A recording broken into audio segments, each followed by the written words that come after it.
नमस्कार. पाणी प्या, पण जरा जपून. हाचा विषय आहे.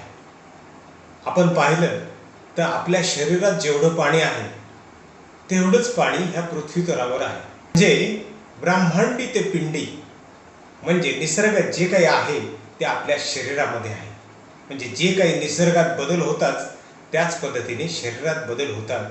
हे तत्व हे आयुर्वेदाचं तत्व आहे. म्हणूनच पाण्याचे नियम हे आयुर्वेदामध्ये थोड्याशा वेगळ्या पद्धतीने सांगितलेले आहे. तर चला आपण या नियमांकडे पाहूया.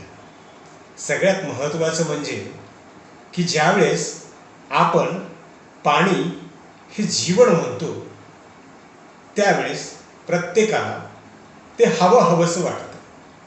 पण आपण निसर्गात पाहिलं, जर पाऊस जर प्रमाणात पडला तर तो निसर्गाला दान देतो.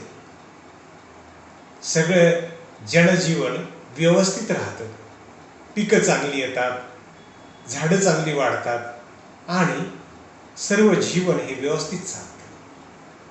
पण जर का हा पाऊस हा जास्त प्रमाणात पडला आणि जर का पुरासारखं वातावरण निर्माण झालं, पूर आला, तर जीवन सगळं अस्ताव्यस्त होऊन जाऊन सगळीकडे दलदल निर्माण होते आणि हे जीवन ठरणारं पाणी हे. नमस्कार, मी डॉक्टर मंगेश काळे, आयुर्वेद तज्ज्ञ आहे आणि संजीवनी आयुर्वेदच्या माध्यमातून आपलं जीवन हे निरोगी आणि आनंदी कसं करता येईल यासाठी आम्ही सदैव प्रयत्नरत आहोत. आयुर्वेद हे भारतीय वैद्यकीय शास्त्र आहे. आता वैद्यकीय शास्त्र म्हटलं की मग त्याला काही मर्यादा येतात. पण आपण पाहिलं तर हे केवळ वैद्यकीय शास्त्र नाही, तर आपण पाहिलं तर आयुर्वेद म्हणजे जीवन कसं जगावं.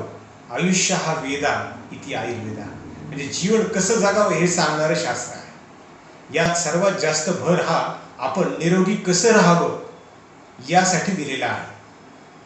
आणि आपण आयुर्वेदाचं जर प्रयोजन पाहिलं तर स्वस्थस्य स्वास्थ्य रक्षण, म्हणजे निरोगी माणसाचं स्वास्थ्य अबाधित कसं ठेवता येईल याविषयी आहे.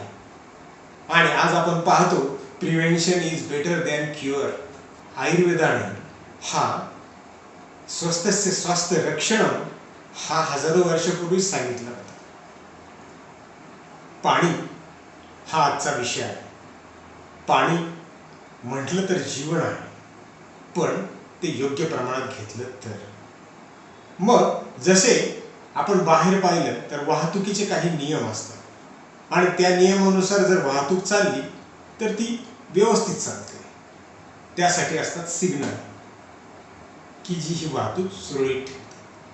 त्याच पद्धतीने शरीर आपल्याला काही सिग्नल देत असतं. त्याला आयुर्वेदामध्ये संवेदना म्हटले आहे. आणि आयुर्वेद शास्त्रामध्ये याचा उल्लेख वेग या नावाने आहे. अधारणीय वेग म्हणजे कोणते वेग, म्हणजे कोणत्या संवेदनाने हा धारण करून ठेवू नये असा उल्लेख आयुर्वेदाच्या अनेक ग्रंथांमध्ये आहे की ज्याचा फायदा हा आपण निरोगी आणि आनंदी राहण्यासाठी. सगळ्यात महत्त्वाचं जसं आपण म्हणतो तहान लागणं, भूक लागणं, जांभई येणं, डोळ्यातनं अश्रू येणं, शिंक येणं, लघवी, हे सगळे वेग हे अधारणीय वेग आहे. यांना धारण करून ठेवू नये, विनाकारण धारण करून ठेवू. आणि यांना जर धारण करून ठेवलं तर ही शरीरामध्ये विविध आजार निर्माण करतात. आणि मग आपण यातीलच हा एक वेग पाहणार आहोत, म्हणजे तृष्णा, म्हणजेच तहान. जर आत्ताच आपण पाहिलं की जर वाहतूक सुरळीत चालण्यासाठी सिग्नल आहे, पण ही वाहतूक जर सिग्नल न पाळता जर झाली तर त्या ठिकाणी अपघात होतात. आणि त्याच पद्धतीने शरीराची जर हे सिग्नल म्हणजे या संवेदना, हे वेग जर आपण व्यवस्थित पाळले नाही तर शरीराला सुद्धा इजा होते, शरीरात सुद्धा अपघात होतात आणि मग निर्माण होतात विविध आजार. आणि मग ही आजारांची मालिका चालू होऊन आपण त्यात गुरफटून जातो आणि मग औषधं आपल्या मागे लागतात. अशी औषधं आपल्या मागे लागू नये म्हणून आम्ही सदैव प्रयत्नरत असतो.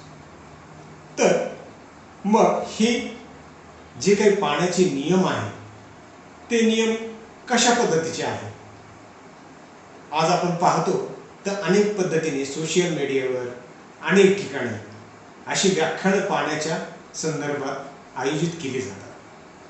पण शास्त्रीय पद्धतीने व्याख्यानं अरेंज करणारी किंवा नियोजन करणारी फार कमी मंडळी असतात. सगळ्यात महत्त्वाचं की वैद्यकीय शास्त्रानुसार जर आपण पाण्याचं जर व्यवस्थित व्यवस्थापन केलं तर शरीर निरोगी राहते. म्हणून याची माहिती आयुर्वेद शास्त्रानुसार संपूर्ण जनसामान्यांपर्यंत जाणं गरजेचं आहे.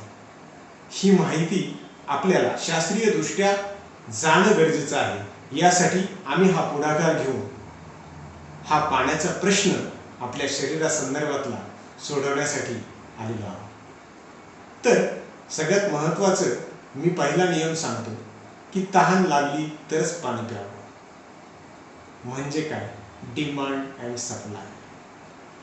जर शरीराने मागणी केली तरच त्याचा पुरवठा करावा, अन्यथा पुरवठा करू नये. जर पाण्याची टाकी पूर्ण भरलेली आहे आणि त्यात जर वरून अजून पाणी टाकलं तर ते पाणी वाया जाणार. त्याच पद्धतीने शरीरात पाणी आहे, शरीर त्याची मागणी करत नाही आणि जर विनाकारण पाणी टाकलं तर ते शरीरामध्ये दलदल निर्माण करून विविध आजार निर्माण करतात. दुसरा नियम आहे जेवणाच्या अगोदर पाणी पिऊ नये. जेवणाच्या अगोदर जे पाणी पितात त्यांचा जठराग्नी मंद होतो, म्हणजे पचनशक्ती ही कमकुवत होते. व्यक्तींना एकतर जेवणच कमी जातं आणि म्हणून त्यांची जो काही बांधा असतो तो कृश असतो, म्हणजे अशा व्यक्ती सळपातळ असतात. जसं आपण एखादी डाळ शिजायला टाकताना आपण डाळ घेतो, पाणी टाकतो आणि जर आपण त्याला जर योग्य पद्धतीने अग्नीत जर दिलं नाही तर ती डाळ शिजेल कशी? याच पद्धतीने शरीरात असं घडत असतं. तिसरा नियम आहे जेवण करताना पाणी पिणं हे अमृता समान आहे. पहा, जिवंत उपमा दिलेली आहे, पण अमृत सुद्धा पाणी आहे. पण योग्य पद्धतीने योग्य वेळेला ते घेणं गरजेचं आहे. जेवण करताना आपल्या डाव्या हाताला भारतीय परंपरेनुसार तांब्या आणि भांडं ठेवलेलं असतं, म्हणजे त्याचा वापर हा प्रमाणात करायचा आहे, डाव्या हाताला आहे. त्याच पद्धतीने ज्यावेळेस आपण जेवण करतोय, ज्यावेळेस आपल्याला पाण्याची गरज वाटेल त्यावेळेस आपण थोडं थोडं पाणी पिणं गरजेचं आहे. जितकी आपली तहान आहे किंवा जेव्हा गरज आहे तेव्हाच पाणी पिणं गरजेचं आहे. आणि अशा पद्धतीने जर आपण पाणी पिलं तर आपले सर्व शरीरातील दोष, धातू, मल हे समप्रमाणात राहतात आणि अशा व्यक्तीचा बांधा हा मध्यम बांध्याची व्यक्ती असते आणि याची प्रकृती सुद्धा उत्तम असते, त्याचं पचनशक्ती उत्तम असते, त्याची ताकद उत्तम असते. म्हणूनच आयुर्वेदामध्ये याला महत्त्व दिले की जेवण करताना पाणी पिणं महत्त्वाचं आहे. चौथा नियम, जेवल्यानंतर पाणी पिणं हे विषय समान आहे. जेवणानंतर पाणी पिऊ नये. पहा, जेवणामध्ये पाणी अमृता समान आणि जेवणानंतर विष समान. तर काय आहे? तर ज्यावेळेस आपण जेवण संपवतो त्यावेळेस हा जठराग्नी त्या अन्नाला पचवण्याचं काम चालू केलेलं असतं आणि ह्या पचवण्याच्या कामात जर आपण पाणी ओतलं तर तो अग्नी मंद होतो, शांत होतो आणि मग अशा वेळेस त्या ठिकाणी फाजील कफाची वाढ व्हायला लागते, फाजील क्लेदाची वाढ व्हायला लागते आणि मग वेगवेगळे व्याधी निर्माण होतात, जे आजचे लाईफस्टाईल डिसऑर्डर्स आहेत. एक सुंदर नाव दिले, लाईफस्टाईल डिसऑर्डर्स. तर हे आयुर्वेदामध्ये फार पूर्वीच सांगितलं की ज्यावेळेस तुम्ही जेवणानंतर खूप पाणी पिताय तर तुम्हाला स्थूलता म्हणजेच वजन वाढणं, मधुमेह, डायबिटीस, तिसरा हृदयरोग, चौथा मूत्रविकार, असे अनेक रोगांची लिस्ट तयार होते. म्हणून जेवल्यानंतर भारतीय परंपरेनुसार आणि शास्त्रानुसार एकतर चूळ भरून पाणी थुंकून टाकावे किंवा तेवढं एक घोट पाणी पिणं हे प्रमाणात आहे.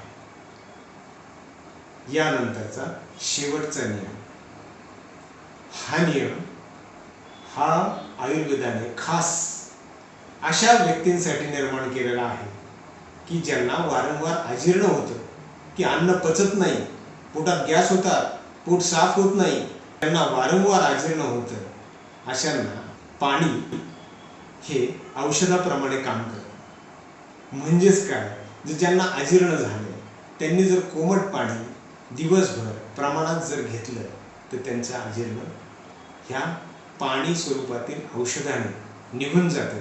अशा पद्धतीने जर आपण पाणी प्रमाणात आणि या नियमाला अनुसरून जर पाणी पिलं तर आपलं जीवन हे नक्कीच निरोगी, आनंदी आणि शतायुष्य होईल. हा व्हिडिओ जर आपल्याला आवडला असेल आणि योग्य वाटला असेल तर ही माहिती आपल्या सर्व मित्रांपर्यंत पोहोचवा. जर आपल्याला योग्य वाटलं असेल तर जरूर लाईक करा. जर ही माहिती खरी आहे, शास्त्रीय आहे तर याला सबस्क्राईब करा. धन्यवाद.